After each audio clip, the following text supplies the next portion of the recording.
All right. Today we're going to be talking about why women get hurt when they submit to a man. This is one of the big things that women will often bring up out of resistance to learning about polarity work, resistance to learning about how to submit to a man, how to fully receive a man, how to be led by a man. It's this fear and often just idea judgment that if a woman, she submits, if you submit to a man, you're going to end up getting hurt. And I'm going to be really breaking this down and explaining why this happens and the misconceptions around it, give you a lot of clarity, and hopefully by the end of this video, you will feel a lot better about following a man's leadership, about submitting to a man. So, hello, I am Zach Rohde, and I am here to lead you into the relationship of your dreams using instinctual polarity in masculine and feminine communication. And on that note, learning about feminine communication, learning how to communicate your needs, your feelings, your problems, your desires in a feminine way where you're not controlling, but you're honoring your heart is so important when it comes to submitting to a man, when it comes to following a man's leadership.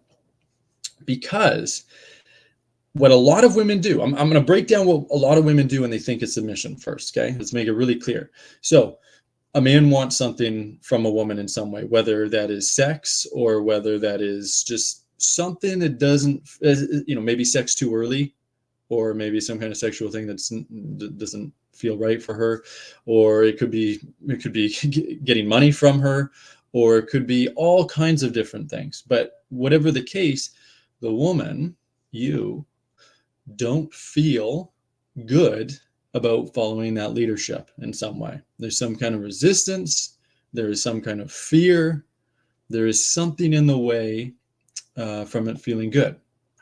And a lot of women, what they do in that situation is they do it anyway. They do the thing anyway. They follow the man's leadership anyway. And they believe that that is submission. That is not submission. Okay. I call that compliance.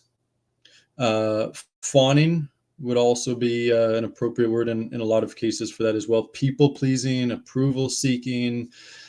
There's many things that a woman could be doing where it's not actually submission.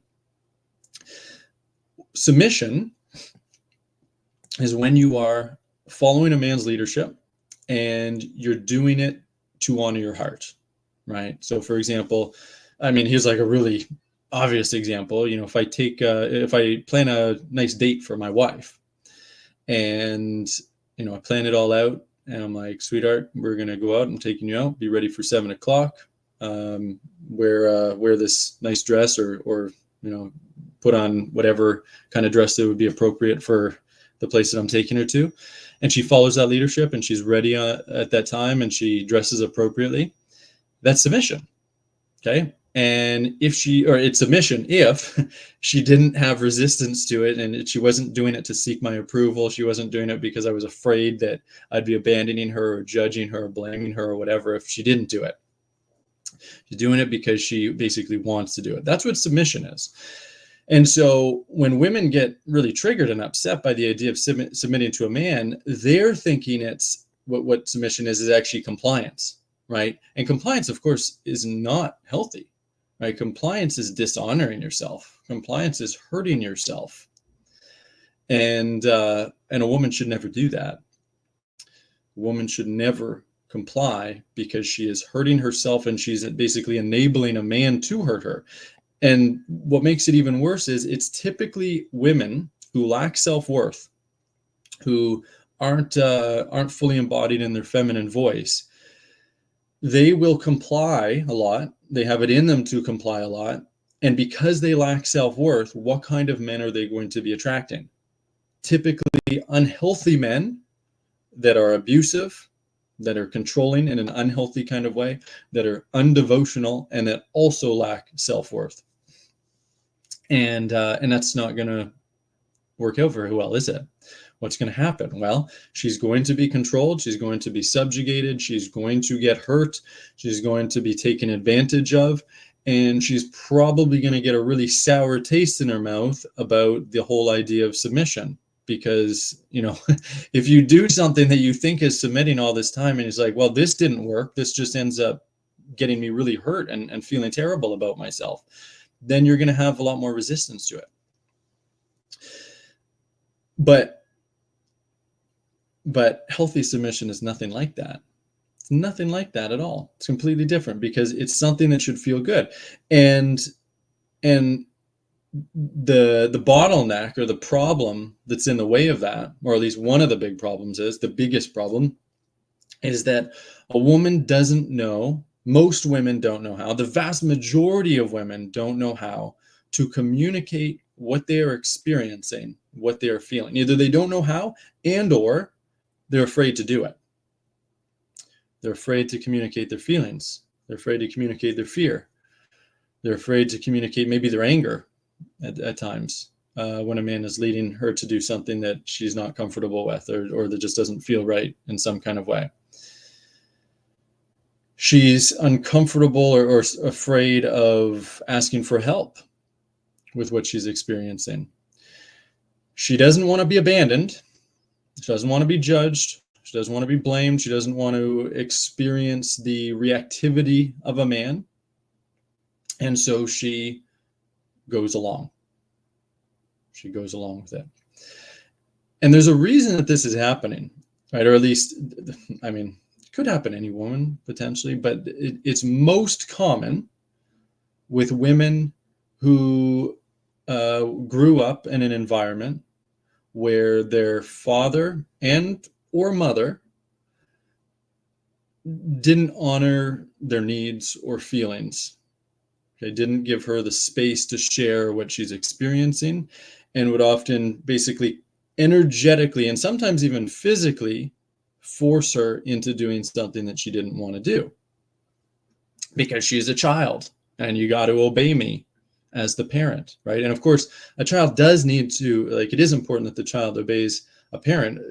I mean, certainly for her safety, for one reason, but many reasons.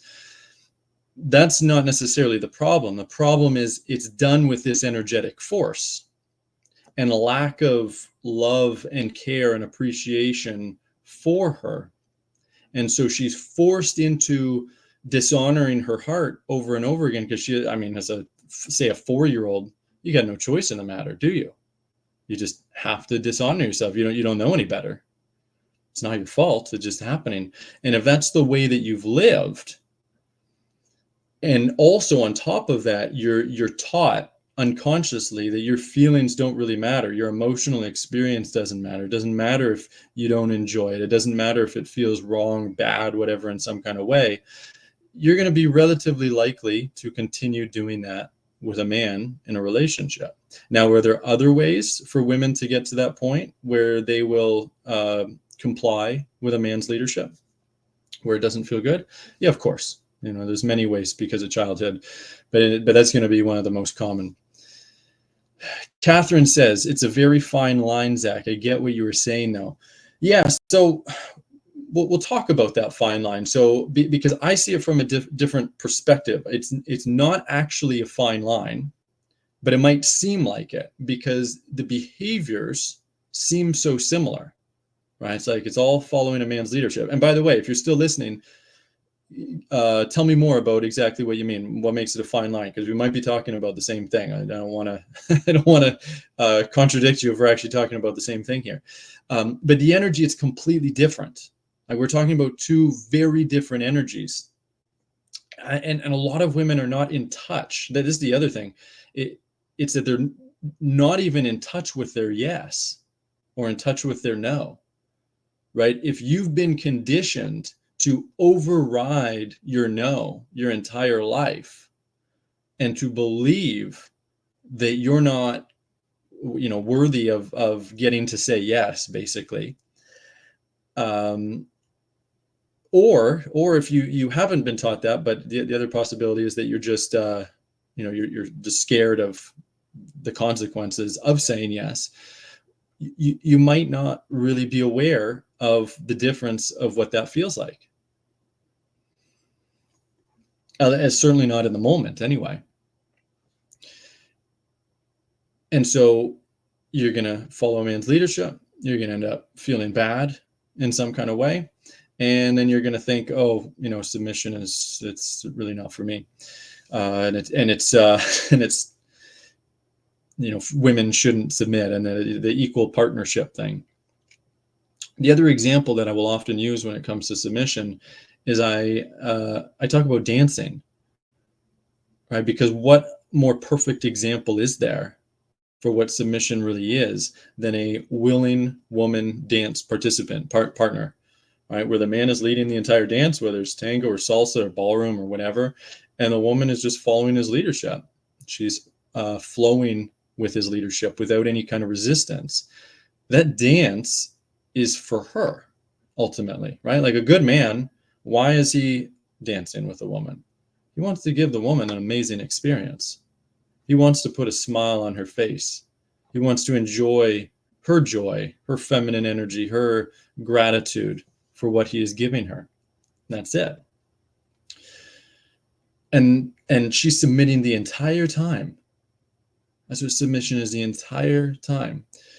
And that's what an entire date and date, like courting process and relationship can be. It can be that. But for that to happen, a woman must understand the difference between compliance and submission, and know how to. That's the start, right? Knowing the difference and knowing the difference in her body as well, right? Knowing what it feels like when she's submitting, when it's an actual yes, and knowing how it feels very different when it's not a yes, or it's kind of like an in-between thing, right? Because it's not necessarily like a full no, but it can kind of be an in-between, and a woman can just be like, I don't really want to rock the boat. Like, I'll just kind of do this, even if she's not totally comfortable and totally wanting to do it. Just because she doesn't necessarily want to do it, it doesn't even mean that it's not an amazing thing that she should or could be doing, right? That resistance, that feeling could completely shift. In my academy program, here's an example, right? So I work with literally hundreds of women at the same time. Well, not at the same time, but in our program at the same time.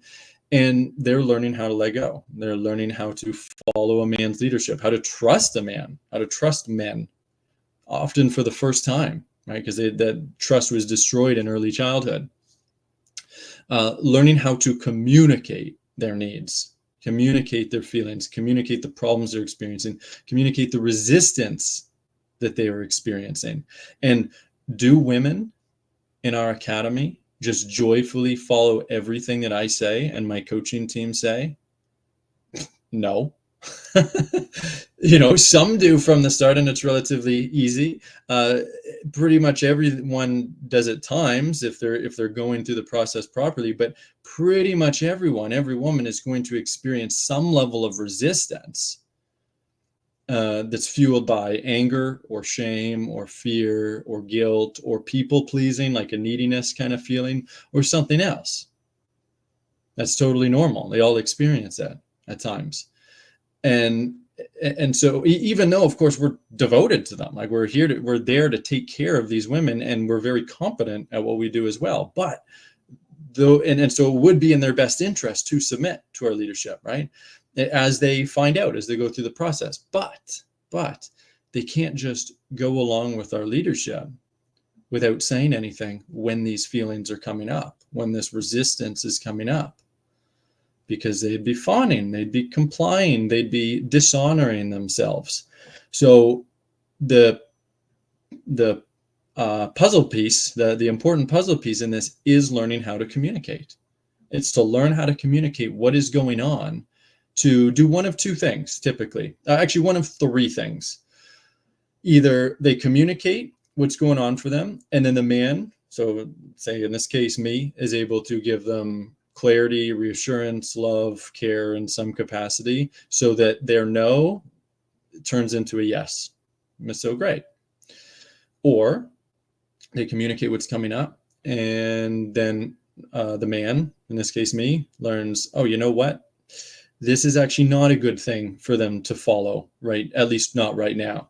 I'm going to adjust my leadership to protect them, right? So that they don't have to make this decision for themselves, basically. It's like they've communicated what they need. So now I can adjust to protect their heart, to honor their heart, to give them something that now I realize is more important for what they need. It'll be more helpful at this time. So that's number 2. And then number 3, that's also possible, is they communicate, a woman communicates what's coming up for them, and the man is not devotional and or not competent in his leadership, and the woman tries multiple times to communicate what's going on, and the man either doesn't care or is incapable of getting it and shifting in some way. And then what's the woman to do? It's like, oh, well, I need to be feminine, so I need to follow a man's leadership. No, you don't. You need to honor your heart. And to honor your heart, you communicate in a feminine way, and you have faith in a man that he can take care of you. And you stay open with that faith until a man continues to prove that he's not capable of taking care of you for whatever reason. And then you need to flow away, at least from that situation, and possibly flow away from the man entirely. You might have to flow away from the man entirely. Not necessarily right away, but that might be the end choice. I mean, we use the example of having sex with a woman, like kind of leading a woman to sex before she's ready. And you try communicating everything that's coming up for you, and you ask for help. And, he's like, I'm going to keep trying to get my needs met and get off. It's not about, who cares about your anxiety kind of thing. How long are you going to stick around with a man like that? You can have some level of faith in him, but if he's not shifting, at some point, the woman's going to have to be like, I'm out of here. I'm going to go find a devotional man who's actually going to protect my heart and keep me safe emotionally until I'm ready to and feel comfortable with fully submitting sexually to a man, right? And you can apply that to anything in a dating situation or relationship situation. The communication is the key, because if you just go into resistance, here's the problem, right? If you go into complying, you're controlling, right? You're actually trying to get his approval or avoid his disapproval. That's why women comply. If you resist, okay, you're probably not trying to get his approval or avoid his disapproval, but you're actually disrespecting him. Not intentionally, you're probably just trying to communicate your needs as best you know how, and not get hurt. You're trying to protect yourself. But by doing that, you're disrespecting him. You're destroying his devotion, his inspiration to take care of you, to protect you, to cherish you, to provide for you. And the more that you do that, the more that he's either going to withdraw or kind of get reactive, maybe like energetically attack, maybe kind of try pushing your boundaries later on, something like that. None of which is acceptable, right? I'm not justifying any of it. All of that behavior is completely undevotional and not masculine, but I'm saying that's what's going to tend to happen when a woman goes into resistance. So she doesn't get what she needs. And she also doesn't get what she needs when she complies with a man's leadership. The only way out is using feminine communication in a way that honors your heart and communicates respect for a man and inspires him into taking care of you and cherishing you. Pretty awesome, right? It's magic. It is truly a magical thing, because when a woman learns that, she realizes, I don't need to control a damn thing. I mean, sometimes I might need to flow away from a man, but for the most part, I don't have to control anything. I just have to wear my heart on my sleeve and ask for what I need and ask for what I desire, and share the feelings that I'm experiencing and the problems I'm experiencing. And it's simple as that. That's a woman in her self-worth. That's a woman who's going to get cherished, who's going to be adored, who's going to be taken care of, who's going to be led with love and strength from a man. Okay? That's what I teach women. That is what I teach women to do. And not only does that help you get your dream relationship where you're being fully taken care of by a man, but it also helps you heal. It heals all those big wounds that you've been carrying around, all those trust issues, all the feeling bad about yourself, maybe beating yourself up, being scared of stuff all the time. That's all coming from wounding, and it all heals by learning how to properly follow a man's leadership, which means learning how to communicate using feminine communication. So that's what we do in our academy program for women. And it is also what we are going to be showing some women who are going to make some really smart choices in the next couple of weeks to sign up to our next masterclass, masterclass, which is called Inspire Him to Cherish You. That's where I will be talking about this feminine communication, how to let go of your control, how to follow a man in a way that honors you as a beautiful feminine woman. And it's going to help you change your life. This will be, I mean, anyone who's watching this who has not done one of my master classes yet, you need to get on that for sure. But even for women who have attended a master class, this is the first time that we've done this one. We might actually continue doing this one. I'm not sure yet.